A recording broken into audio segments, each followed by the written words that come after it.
ಸ್ಥಳ ಬೆಂಗಳೂರಿನ ಒಂದು ಐಷಾರಾಮಿ ಬಂಗಲೆ. ಸಮಯ ರಾತ್ರಿ 11:47. ಬಂಗಲೆಯ ಗೇಟ್ ಮುಂದೆ ಪೊಲೀಸ್ ಜೀಪ್ಗಳ ಕೆಂಪು ನೀಲಿ ಬಣ್ಣದ ಲೈಟ್ಗಳು ಕತ್ತಲಲ್ಲಿ ಭಯಾನಕವಾಗಿ ಮಿಂಚುತ್ತಿದ್ದವು. ಮನೆಯ ಒಳಗಿನಿಂದ ಮಹಿಳೆಯೊಬ್ಬರ ಆರ್ತನಾದ ಕೇಳಿಬರುತ್ತಿತ್ತು. ನನ್ನ ಗಂಡನನ್ನು ಯಾರೋ ಕೊಂದಿದ್ದಾರೆ, ದಯವಿಟ್ಟು ಅವರನ್ನು ಹಿಡಿಯಿರಿ ಎಂದು ಆಕೆ ಕಿರುಚುತ್ತಿದ್ದಳು. ಅಷ್ಟರಲ್ಲಿ ಸ್ಥಳಕ್ಕೆ 15 ವರ್ಷಗಳ ಅನುಭವವಿರುವ ತೀಕ್ಷ್ಣ ದೃಷ್ಟಿಯ ಎಸಿಪಿ ಚಂದ್ರವತಿ ಮತ್ತು ಸಬ್ ಇನ್ಸ್ಪೆಕ್ಟರ್ ಅನಿರುದ್ಧ್ ದೇಶಪಾಂಡೆ ಆಗಮಿಸುತ್ತಾರೆ. ಚಂದ್ರವತಿಯವರ ಮೊದಲ ಆದೇಶ, ಯಾರೂ ಏನನ್ನೂ ಮುಟ್ಟಬೇಡಿ, ಎಲ್ಲವನ್ನೂ ಸೀಲ್ ಮಾಡಿ. ವೈದ್ಯರು ಮೃತದೇಹವನ್ನು ಪರೀಕ್ಷಿಸಿ ಹೇಳುತ್ತಾರೆ, ಮೇಡಮ್, ಹೃದಯದ ಮೇಲೆ ತೀರಾ ಹತ್ತಿರದಿಂದ ಅಂದ್ರೆ ಕ್ಲೋಸ್ ರೇಂಜ್ ಶಾಟ್ ಗುಂಡು ಹಾರಿಸಲಾಗಿದೆ.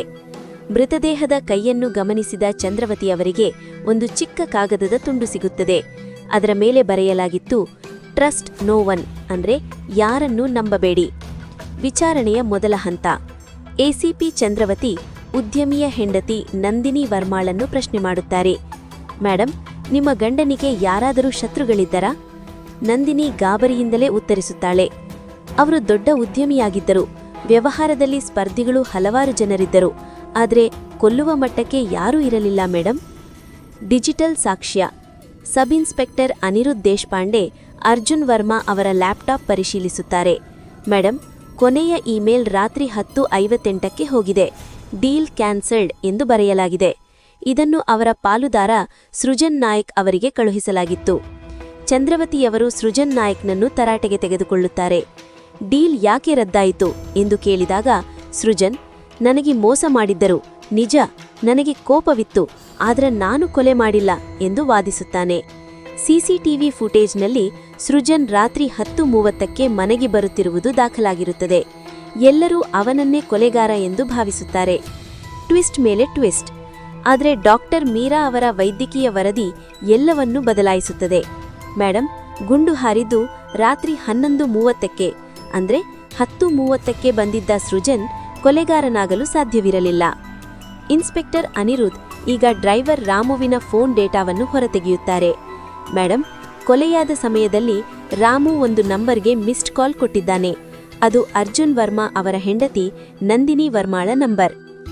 ಈ ವಿಷಯ ಕೇಳಿ ಚಂದ್ರವತಿ ಬೆಚ್ಚಿಬೀಳುತ್ತಾರೆ. ನಂದಿನಿಯನ್ನು ಮತ್ತೆ ವಿಚಾರಣೆಗೆ ಒಳಪಡಿಸಿದಾಗ ಆಕೆ ನನಗೆ ಏನೂ ಗೊತ್ತಿಲ್ಲ ಎಂದು ನಾಟಕವಾಡುತ್ತಾಳೆ. ಆದರೆ ಎಸಿಪಿ ಚಂದ್ರವತಿ ಅಚಾನಕ್ಕಾಗಿ ಒಂದು ಫೋಟೋವನ್ನು ಮೇಜಿನ ಮೇಲೆ ಇಡುತ್ತಾರೆ. ಅದು ಒಂದು ಹೋಟೆಲ್ನಲ್ಲಿ ನಂದಿನಿ ಮತ್ತು ರಾಮು ಒಟ್ಟಿಗೆ ಆಪ್ತವಾಗಿರುವ ಫೋಟೋ. ಇಲ್ಲಿಯವರೆಗೆ ಶಾಂತವಾಗಿದ್ದ ಎಸಿಪಿ ಚಂದ್ರವತಿಯವರ ಕಣ್ಣುಗಳಲ್ಲಿ ಈಗ ತೀವ್ರ ಆಕ್ರೋಶ ತುಂಬಿತ್ತು. ಸತ್ಯ ಬಯಲಿಗೆ ಬಂದಿತ್ತು. ವಿಚಾರಣಾ ಕೊಠಡಿಯಲ್ಲಿ ನಿಶಬ್ದ ಆವರಿಸಿತ್ತು. ಮೇಜಿನ ಮೇಲಿದ್ದ ಆ ಫೋಟೋ ನಂದಿನಿ ವರ್ಮಾಳ ಎದೆಯಲ್ಲಿ ನಡುಕ ಹುಟ್ಟಿಸಿತ್ತು. ಹೋಟೆಲಿನಲ್ಲಿ ತಾನು ಮತ್ತು ಡ್ರೈವರ್ ರಾಮು ಆಪ್ತವಾಗಿದ್ದ ದೃಶ್ಯವನ್ನು ನೋಡಿ ಆಕೆಯ ಮುಖ ಬಿಳಿಯಾಗಿತ್ತು. ಎಸಿಪಿ ಚಂದ್ರವತಿ ಆಕೆಯ ಕಣ್ಣಲ್ಲಿ ಕಣ್ಣಿಟ್ಟು ಗುಡುಗಿದರು. ನೋಡಿ ನಂದಿನಿ, ಆ ಟ್ರಸ್ಟ್ ನೋ ಒನ್ ಅನ್ನೋ ಚೀಟಿ ನಿಮ್ಮ ಗಂಡ ಸಾಯುವ ಮುನ್ನ ಬರೆದಿದ್ದಲ್ಲ. ಅದು ಅವರು ನಿಮ್ಮ ಮೇಲೆ ಸಂಶಯ ಬಂದು ನಿಮ್ಮ ಮತ್ತು ರಾಮುವಿನ ಸಂಬಂಧದ ಬಗ್ಗೆ ತಿಳಿದ ಮೇಲೆ ಬರೆದಿಟ್ಟಿದ್ದ ಎಚ್ಚರಿಕೆ. ಅವರು ಸಾಯುವ ಮುನ್ನವೇ ನೀವು ಯಾರು ಅನ್ನೋದನ್ನ ಪತ್ತೆ ಹಚ್ಚಿದ್ರು. ಪಿತೂರಿಯ ಅನಾವರಣ. ನಂದಿನಿ ಮೆಲ್ಲನೆ ಮಾತನಾಡಲು ಶುರು ಮಾಡಿದಳು. ಆದರೆ ಅಷ್ಟರಲ್ಲಿ ಸಬ್ ಇನ್ಸ್ಪೆಕ್ಟರ್ ಅನಿರುದ್ಧ್ ರಾಮುವನ್ನು ಎಳೆದುಕೊಂಡು ಒಳಗೆ ಬಂದಳು. ರಾಮು ಆಗಲೇ ಪೊಲೀಸರ ಏಟಿಗೆ ಹೆದರಿ ಸತ್ಯ ಒಪ್ಪಿಕೊಂಡಿದ್ದ. ಅನಿರುದ್ಧ್ ವಿವರಿಸಿದರು, ಮೇಡಮ್, ಇವರಿಬ್ಬರ ಪ್ಲಾನ್ ತುಂಬಾ ಶಾರ್ಪ್ ಆಗಿತ್ತು. ಸೃಜನ್ ನಾಯಕ್ 10:30ಕ್ಕೆ ಬಂದು ಹೋದ ಮೇಲೆ ಮನೆಯಲ್ಲಿದ್ದ ಸಿಸಿಟಿವಿ ಕ್ಯಾಮೆರಾಗಳನ್ನು ನಂದಿನಿ ಆಫ್ ಮಾಡಿದ್ದಳು.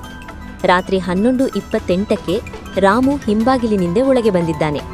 ಸರಿಯಾಗಿ 11:30ಕ್ಕೆ ಅರ್ಜುನ್ ವರ್ಮಾ ಅವರ ಎದೆಗೆ ಗುಂಡಿಟ್ಟಿದ್ದಾನೆ. ಆ ಸಮಯದಲ್ಲಿ ಹೊರಗಡೆ ಯಾರಿಗೂ ಸಂಶಯ ಬರಬಾರದು ಎಂದು ನಂದಿನಿ ಜೋರಾಗಿ ಮ್ಯೂಸಿಕ್ ಪ್ಲೇ ಮಾಡಿದ್ದಳು. ಆ ಒಂದು ಮಿಸ್ಡ್ ಕಾಲ್. ಆದರೆ ರಾಮು ಮಾಡಿದ ಆ ಒಂದು ತಪ್ಪು ಇಡೀ ಕೇಸ್ ತಿರುಗಿಸಿಬಿಡ್ತು ಎಂದರು ಚಂದ್ರವತಿ.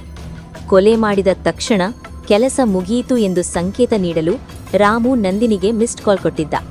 ಆ ಮಿಸ್ಡ್ ಕಾಲ್ ಸಮಯ ಮತ್ತು ಡಾಕ್ಟರ್ ಹೇಳಿದ ಮರಣದ ಸಮಯ ಎರಡೂ ಸರಿಯಾಗಿ ಮ್ಯಾಚ್ ಆಯಿತು.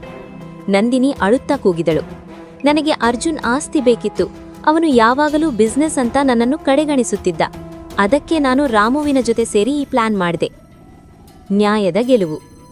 ಚಂದ್ರವತಿ ಫೋಟೋವನ್ನು ಜೇಬಿಗೆ ಹಾಕಿಕೊಳ್ಳುತ್ತಾ ಶಾಂತವಾಗಿ ಹೇಳಿದರು, ಬೆಂಗಳೂರಿನ ಈ ಐಷಾರಾಮಿ ಬಂಗಲೆ ಈಗ ನಿಮ್ಮ ಪಾಲಿಗೆ ಜೈಲಿನ ಕತ್ತಲೆ ಕೋಣೆಯಾಗಲಿದೆ.